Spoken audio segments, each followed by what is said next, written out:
que eu tive uma noitada pra ver a reação do meu namorado. Eu tive que acordar 6h30 pra gravar esse vídeo, porque se tem uma pessoa que acorda junto com os galos, essa pessoa é o Rodrigo. Peguei essa roupa bem festa, bem noite, bem carnaval, pra justamente parecer que eu tava galinhando. E como eu queria que ficasse bem original, eu joguei o quê?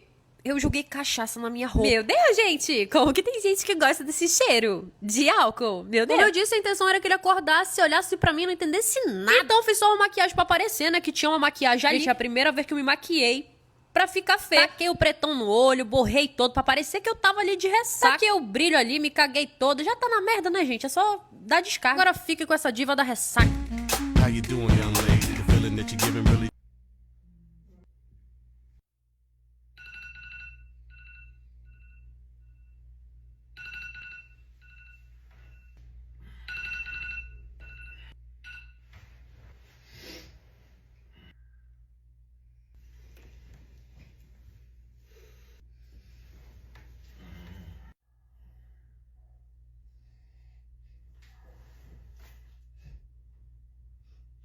Amor? Amor? E amor? Por que tá fedendo álcool? Por que tá fedendo álcool? Por que tá fedendo a álcool?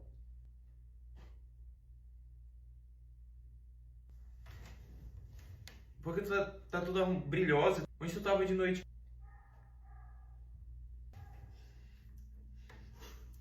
Fala alguma coisa!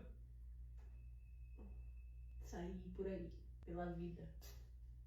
Que sair por aí pela vida, fala alguma coisa que tem sentido. Nossa, mano, tá me estressando. Não vai falar não, né? Tá bom, vou ver se tá foda-se.